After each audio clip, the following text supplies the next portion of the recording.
ॐ यज्जाग्रतो दूरमुदैति दैवं ददसुतस्य तदैवैति दूरङ्गमं ज्योतिषां ज्योतिरेकं तन्मे मनः शुभसङ्कल्पमस्तु।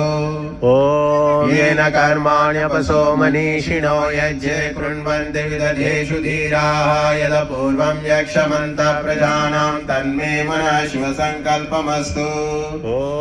यत्प्रज्ञानमुत चेतो धृतिश्च यज्ज्योतिरन्तरमृतं प्रजासु यस्मान्नरुते किञ्चन कर्म क्रियते तन्मे मनः शुभसङ्कल्पमस्तु।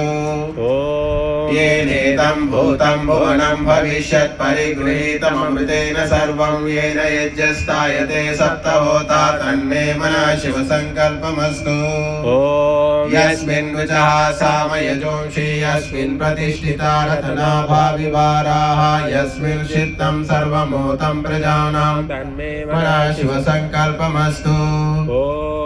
सुशारधीरश्वाणि वयन् मनुष्यान् नेनीयतेभिषुभिर्वादिनैव प्रतिष्ठं यदधिरं जविष्ठं तन्मे मनः शुभसङ्कल्पमस्तु।